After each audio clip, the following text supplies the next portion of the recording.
सुख के क्षणों में और दुख के क्षणों में जीवन मूल्यों को साधे रखना ही जीवन का तप कहलाता है। क्षण आते हैं अमृत के भी, विष के भी। देवताओं के जीवन में अमृत के क्षण आए और भगवान शिव के जीवन में विष के क्षण आए, लेकिन उन्हें देवाधिदेव इसलिए कहा जाता है कि विष के क्षणों में उन्होंने जीवन मूल्यों के सत्य को स्वीकार किया, जीवन मूल्य के साथ जिया। दुख और सुख जो विष का कह सकते हैं घड़ा था, जीवन मूल्य के साथ स्वीकार किया। हर व्यक्ति जो जीवन मूल्यों का आचरण करता है, सुख और दुख को, दिन और रात को, पुण्य और पाप को, साधु और असाधु को, ब्राह्मण और कसाई को समभाव से देखता है। वही सचमुच जीवन मूल्य का आचरण जिसे कहते हैं वो समभाव से देखता है। अरे सदन कसाई जो जीवन मूल्यों को साधे रहा, उसने दुख के समय भी जीवन मूल्यों को साधकर ज्ञानी योगी भक्त बन गया। प्रश्न ये नहीं कि विरोधी है या विपरीत है चीजें, बात यह है क्या आप जीवन मूल्यों को साधे रखते हैं। अगर जीवन मूल्यों को साधा गया, विवेक को साधा गया, तो ये क्षण भंगुर जीवन, जिसके लिए कहते हैं जीवन क्या है, सपना है, यही क्षण भंगुर जीवन शाश्वत और सत्य के द्वार खोल देता है। लेकिन इसमें बड़े बड़े ढहते हैं, बड़े बड़े डिगते हैं। महाभारत में युद्ध का नेतृत्व भीष्म पितामह कर रहे हैं। कौरवों की तरफ से द्रौपदी कहती है जिन्हें कहाँ खड़ा रहना चाहिए वो कहाँ खड़े हैं। आज हवा ही कुछ ऐसी चल रही है कि धर्म के बड़े बड़े छतनार वृक्ष ढहे जा रहे हैं। एक दिन युद्ध में भीष्म पितामह अभिमन्यु को जाने दिया, चाहते तो मार सकते थे लेकिन मारा नहीं, छोड़ दिया। उसके बाण सहते रहे, कहा मैं तुम पर प्रहार नहीं करूंगा, अगर मेरे लिए संभव होता, प्रतिज्ञा का बंधन न होता, हस्तिनापुर सुरक्षित हो जाता, तो मेरा ये परम सौभाग्य होता कि तेरे हाथों में मृत्यु को प्राप्त हो जाऊं। लेकिन कोई बात नहीं, आज नहीं फिर कभी। जब ये खबर पांडवों को लगी तो बड़ी प्रशंसा की कि देखो पितामह को धर्म का ज्ञान है। जानते हैं द्रौपदी क्या कहती है? उनको धर्म के ज्ञान के साथ साथ ग्लानि का बोध भी है कि वो क्यों नहीं कर सके जो उन्हें करना चाहिए, जो प्रतिज्ञा के बंधन को वो अस्वीकार क्यों नहीं कर सके। बस बात यह है कि कोई भी प्रतिज्ञा, कोई भी वचन, कोई भी परीक्षा जीवन मूल्यों से बड़ी नहीं है। विवेक क्या कहता है ये महत्वपूर्ण है। प्रतिज्ञा के बंधन से भीष्म पितामह है। अगर विवेक के हिसाब से निर्णय लेते, जीवन मूल्यों को पकड़ पाते, तो शायद कुछ और वो निर्णय देते। जीवन का सत्य और सार परमात्मा है।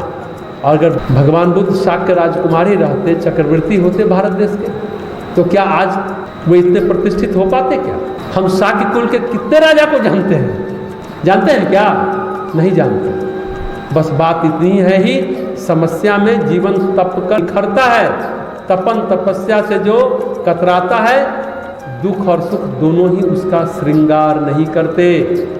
मजे की बात है, दुख और सुख दोनों ही जीवन का श्रृंगार है, लेकिन दोनों ही तभी सार्थक होते हैं कोई भी विपरीत परिस्थिति, चाहे बड़ा आदमी हो चाहे छोटा आदमी हो, किसी भी कुल में जन्म लिया हो, चाहे जो जीवन मूल्यों की साधना करता है, वो ब्राह्मण अगर जीवन मूल्यों को दरकिनार करता है तो अजामिल बन जाता है, और कसाई अगर जीवन मूल्यों की साधना करता है तो सदन कसाई जैसा भक्त बन जाता है। जीवन मूल्यों की साधना अगर आम्रपाली करते हो तो आम्रपाली सराही जाती है, और कोई साधु जीवन मूल्यों की अवहेलना करता है तो उसे सराहना नहीं मिलती।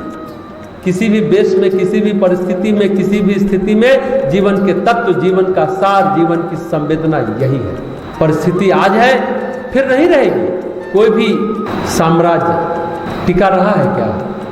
देवों का साम्राज्य नहीं टिकता तो मनुष्यों की तो बात ही क्या है। ये सत्य जो जितनी जल्दी समझ ले उतना ही अच्छा है। जब देवताओं का राज नहीं रहा, किसी भी व्यक्ति का राज रहा, अंग्रेजों का राज कहता था लोग, सूर्य नहीं डूबता है। क्या हुआ?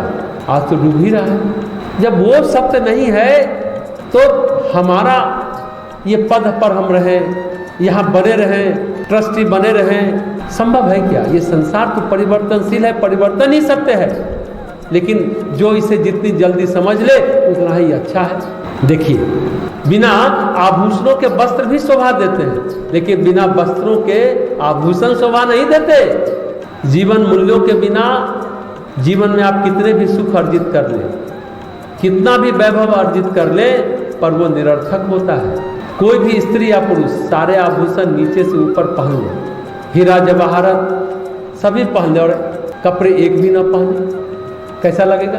कल्पना कीजिए। तो जीवन मूल्य वस्त्र है और समृद्धि सोना चांदी यानी श्रृंगार है। सुख दुख दोनों जीवन का श्रृंगार है, पर जीवन नहीं है, ये भी बात समझिए। ये हमें क्या सिखाता है? विवेक, कि हम किस समय क्या करें और क्या ना करें। जीवन मूल्यों का आधार है संवेदना।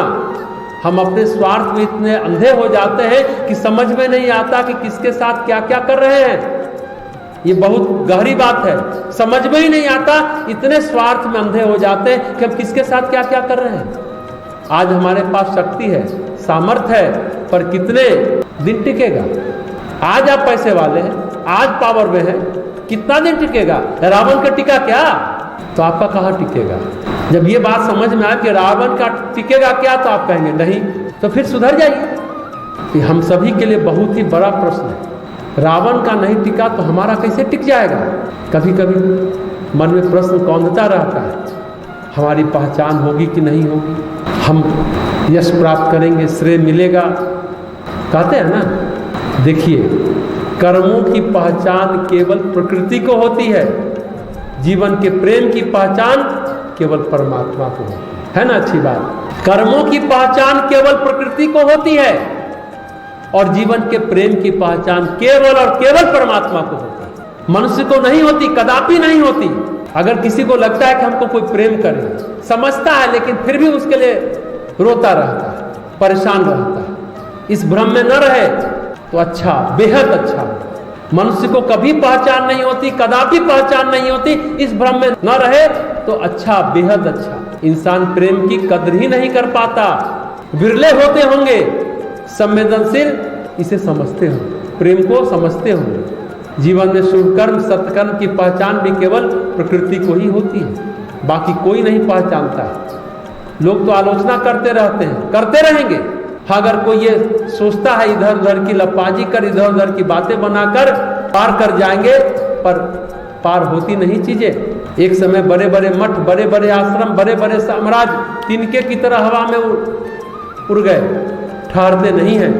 विवेक हमें पहचान कराता है जीवन के विरोधी तत्वों में संतुलन स्थापित करना। विवेक पहचान करता है समन्वय स्थापित करना। विवेक पहचान करता है सामंजस्य स्थापित करना। स्थिरतापूर्वक, शांतिपूर्वक अपनी साधना आराधना में निष्ठापूर्वक जुटे रहना, यही जीवन है और यही विवेक कराता है।